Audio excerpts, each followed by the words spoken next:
Olá, você vai ver nesta edição do Câmara Rio Notícias. Vereadores adiam discussão sobre projeto que incorpora parte dos funcionários da Conlurb.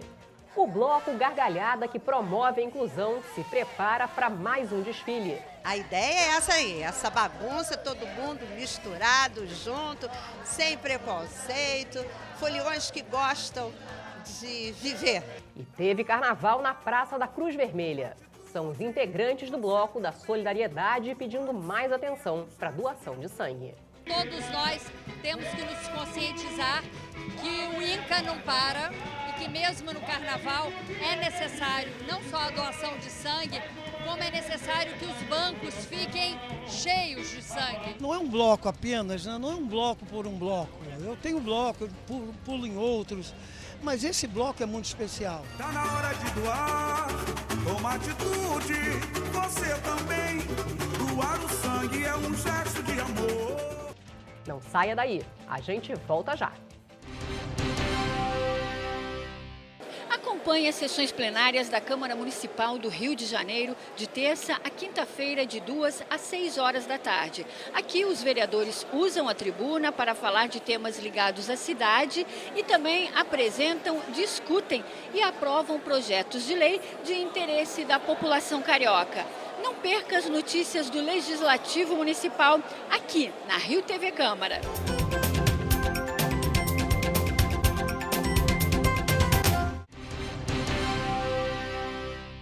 A gente começa esta edição do Câmara Rio Notícias falando da decisão dos vereadores de adiarem a votação da incorporação de funcionários da Conlurb prevista para essa terça-feira. A repórter Simone Braga tem os detalhes. A sessão plenária desta terça-feira foi a segunda sessão realizada após o recesso parlamentar e teve vários projetos de lei na pauta da ordem do dia. Alguns projetos foram votados e outros adiados. O projeto de lei complementar do Poder Executivo, que dispõe sobre o regime jurídico dos servidores da Conlurb, foi o primeiro da ordem do dia. Representantes da categoria acompanharam a sessão das galerias, mas a votação do projeto foi adiada. Convidar os senhores vereadores para a reunião amanhã, às 11 horas, com o Tribunal de Contas, Prev Rio e Fazenda, além dos representantes dos vários órgãos da Prefeitura, principalmente aqueles que têm funcionários contratados anteriores a 88, ou seja, anterior à Constituição. Então, lembrando que é importante, existe uma emenda que incorpora esses funcionários que foram listados como funcionários contratados anteriormente a 88 e a gente poder, então, discutir não só o projeto principal, mas também a emenda que está sendo apresentada. Durante a sessão, os vereadores se manifestaram sobre a greve dos petroleiros. É uma greve por emprego, que é uma greve para a manutenção da Petrobras na sua posição estratégica e que é uma greve que alguns tentam dizer: ah, mas é uma greve política. Ora bolas, me mostrem uma greve que não seja. Até lockout de empresário, quando faz, também é político. Porque aqui está a discussão. Esta greve é uma greve da qual nós temos muito orgulho de estar ao lado dela.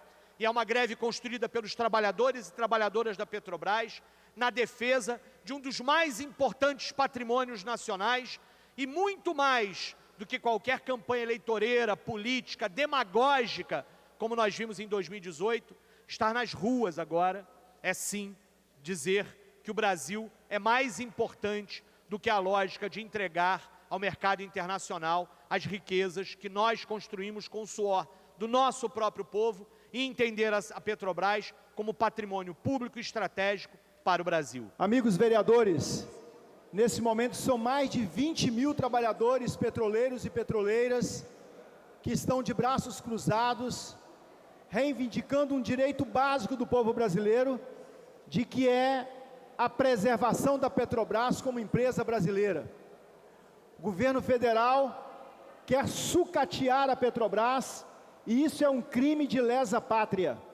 Quer entregar a Petrobras para o capital privado, e os petroleiros e petroleiras estão no Brasil inteiro se organizando, fazendo suas marchas, suas manifestações. A grande mídia não tem dado aquilo que deveria dar, isto é, publicidade, a essa greve tão importante, a essa greve que é, na verdade, o início de um levante contra este governo federal de desmonte. Senhor presidente, o colega Raimon, o qual eu cumprimentei quando cheguei na casa, fez uma fala aqui que eu não posso deixar de questionar. Vereador, os petroleiros estão marchando contra a privatização, contra aquilo que o governo enxerga como um avanço, um enxugamento da máquina pública, um possível, que ainda está em discussão. Eu pergunto, senhor presidente, onde estavam esses petroleiros quando o Partido dos Trabalhadores, que hoje levanta a bandeira contra o sucateamento da Petrobras, onde eles estavam quando o mesmo Partido dos Trabalhadores dilapidou o patrimônio da Petrobras? Onde estavam esses petroleiros? Os trabalhos também marcaram o retorno do vereador João Mendes de Jesus ao Legislativo Carioca. Desde abril de 2018, o parlamentar estava como secretário municipal de Assistência Social e Direitos Humanos. E, mais uma vez aqui, fortalecer esse momento de tão valiosa experiência que vivi naquela secretaria. Eu não a conhecia, como de fato a maioria das pessoas não conhece, mas é uma das secretarias mais importantes que a cidade do Rio de Janeiro tem, porque é ela que vai transversalmente caminhar por toda a cidade. Ela vai no alto do morro, ela vai nos morros mais emblemáticos da cidade, ela vai nas comunidades mais inóspitas, ela vai em todo lugar. E o que mais me deixou feliz na secretaria é como a assistência é aceita por todas as áreas da cidade. Ele é conhecido como um bloco que promove a inclusão. O Gargalhada completa em 2020 15 anos e estará de novo na rua. O bloco é o pioneiro no Rio a pregar a diversidade.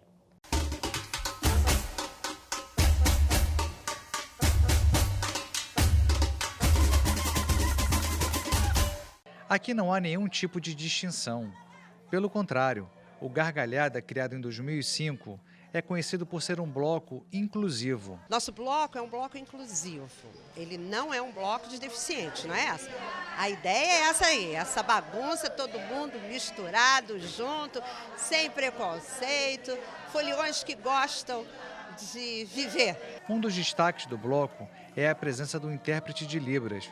O Paulo, que é treinador de futebol, é voluntário. Você incorpora um personagem, né? Você entra dentro da música, você passa a emoção que a música passa para ele em gestos e em expressões, entendeu? Isso é muito gratificante porque você fica emocionado em ver que eles estão entendendo aquilo que você está passando, o conteúdo que diz a música para eles, entendeu? Kelly está estreando como porta-bandeira do bloco.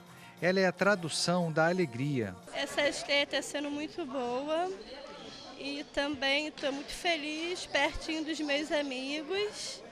E estou me saindo bem. E também eu adoro rever os meus amigos aqui no bloco. O samba desse ano diz fazer o bem sem olhar a quem. A composição é de Valdir Lopes. Queremos mostrar o nosso trabalho, queremos que todo mundo conheça. Levamos para as praças, para o carnaval, para os blocos, para as festas. Então, a gente quer mostrar o lado da pessoa com deficiência, que é alegre, artista, e que não deve ficar dentro de casa. O Grupo Gargalhada completa 15 anos nesse carnaval. Como você já reparou, aqui o importante é se sentir bem, é a alegria, é sorrir. Estou muito feliz por participar desse bloco. E o bloco não é de exclusão, é inclusão. Isso aqui é inclusão. O Bloco Gargalhada vai mostrar para todo mundo que inclui pessoas normais, pessoas especiais. Tem muita gente que tem a mãe que criança não leva as crianças especiais. Fica muito triste. E é nesse ritmo que o Gargalhada segue alegrando todos e todas. Aqui ninguém fica de fora. A regra é sempre estar com um sorriso no rosto. Gargalhada, por onde ele passa, ele espalha isso, essa energia super saudável de ver pessoas que, se tem uma portinha ou uma janelinha fechada, abriu inúmeras outras. Então essa é a alegria do Gargalhada. Gargalhada, copo de alegria, da vida, meu bem, fazer o bem, sem olhar a quem, é o seu lema, é o meu também.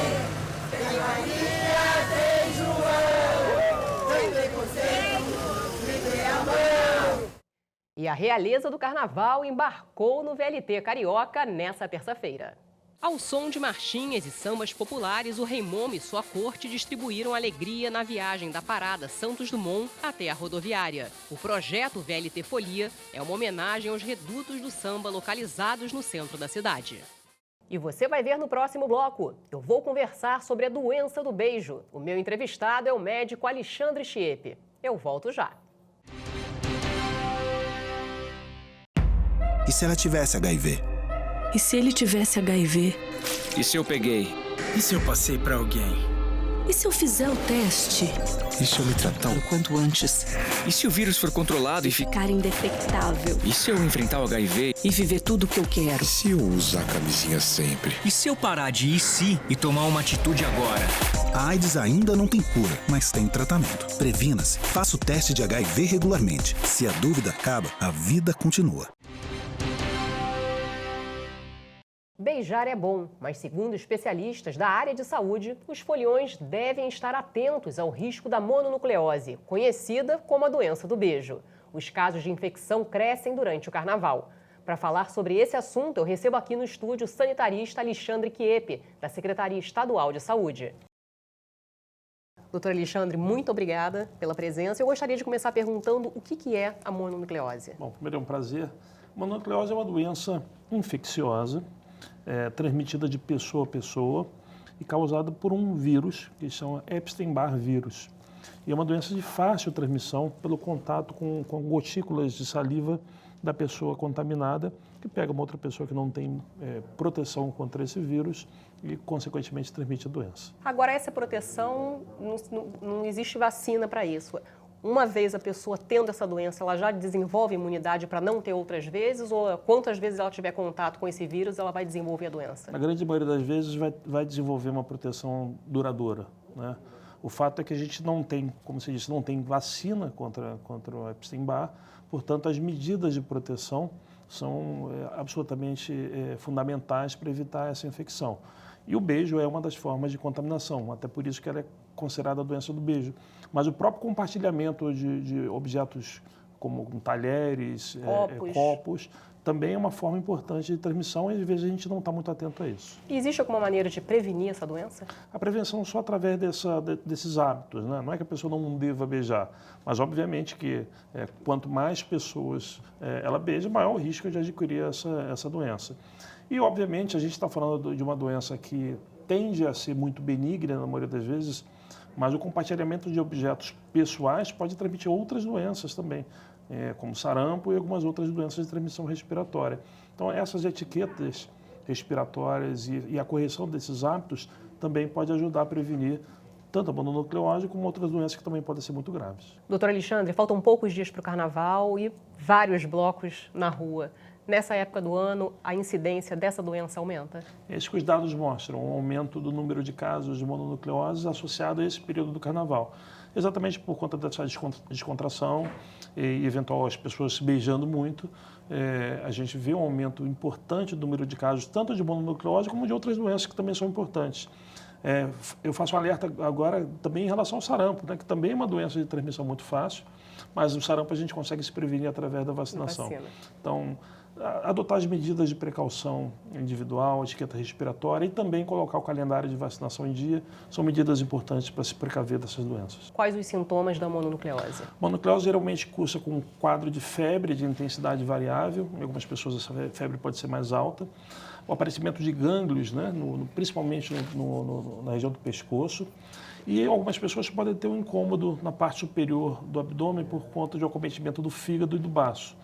E a recomendação é que, enquanto a pessoa estiver nessa fase aguda da doença, que evite, por exemplo, atividade física, porque pode complicar o quadro clínico da doença. Então, o ideal é, sentir alguma coisa, apareceu febre, procure um profissional de saúde, que só ele vai poder fazer o diagnóstico correto da doença que você tem. Agora, como é feito esse diagnóstico? Através de um simples exame de sangue, dá para detectar a doença? Muitas vezes através de exame de sangue inespecífico, como o hemograma, por exemplo, às vezes já dá um bom indicativo da mononucleose. Em alguns casos é feito um exame específico para a detecção do vírus. Mas o profissional de saúde ele consegue fazer isso em um curto período de tempo e estabelecer o diagnóstico assertivo da doença. Agora, como todo vírus, a gente tem que esperar, na realidade, o ciclo dele passar, né? Mas existe alguma forma de amenizar os sintomas? O tratamento é o que a gente chama de tratamento sintomático. De acordo com os sinais e sintomas que a pessoa apresenta, são prescritos medicamentos específicos para febre ou para dor, eventualmente para outra coisa que ela esteja sentindo. O ideal é que espere esse ciclo todo passar e que siga as orientações médicas. Algumas recomendações são importantes serem seguidas no caso de mononucleose infecciosa, principalmente evitar atividade física durante essa fase aguda da doença, que pode complicar o seu curso clínico. A imunidade baixa? Não, com exercício físico ou existe algum outro comprometimento? Algumas atividades físicas podem ocasionar contato e podem causar lesões, principalmente do baço, que fica bastante fragilizado por conta da mononucleose infecciosa. Então, qualquer tipo de atividade física que possa gerar contato físico, ela deve ser evitada durante esse período da doença. Agora, só para esclarecer, não que isso seja uma complicação decorrente da doença. Isso, na realidade, é da doença mesmo. Já no início da doença, a pessoa já começa a ter problema, a apresentar problema no baço e uma série de coisas. Sim, faz parte do curso clínico da doença. A verdade é que a mononucleose é uma doença benigna e que se as recomendações as precauções forem seguidas adequadamente pelas pessoas, as complicações são muito raras. Então, faz parte do curso clínico da doença essa febre, esse mal-estar geral, essa dor de garganta, os gânglios e o comprometimento do fígado e do baço. Quanto tempo o vírus fica no nosso corpo, doutor Alexandre? É muito variável. Esse é um vírus que pode permanecer durante semanas ou meses no nosso corpo. Isso vai depender muito da nossa capacidade de eliminar esse vírus. Mas, em média, a pessoa já fica boa da doença em torno de 15 a 30 dias e isso coincide com um período médio que a pessoa também para de transmitir a doença. Muito obrigada. Obrigado, foi um prazer. E o Bloco da Solidariedade está completando 15 anos.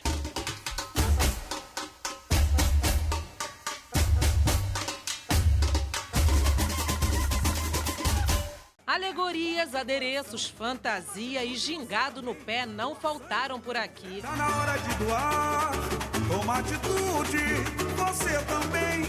Doar o sangue é um gesto de amor. Integrantes da bateria da Portela reforçaram o coro.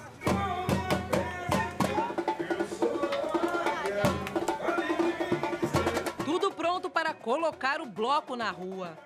Teve até uma apresentação especial com a coreografia preparada pela madrinha do bloco, a bailarina Ana Botafogo.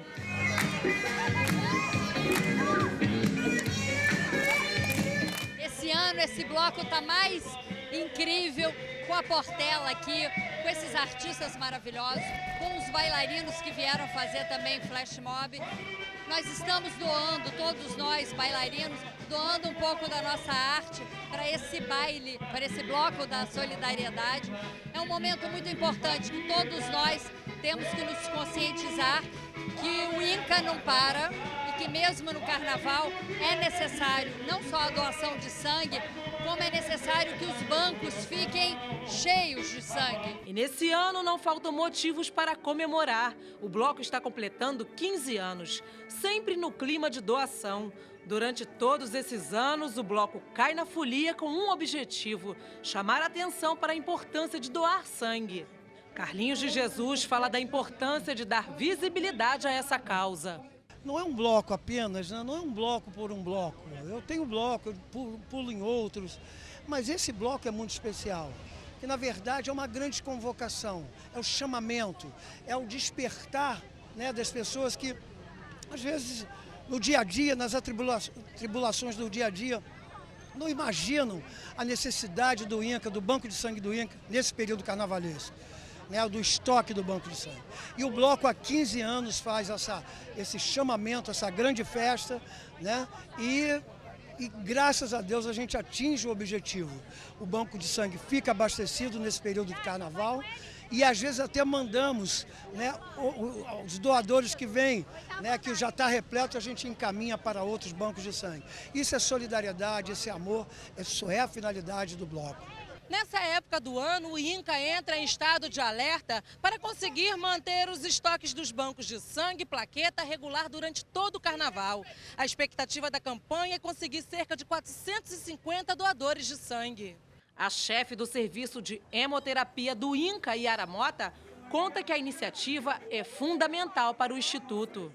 O Bloco da Solidariedade é um marco para o serviço de hemoterapia do INCA, porque ele garante assistência ao paciente quanto ao suporte de transfusão num período em que há normalmente queda significativa no número das doações.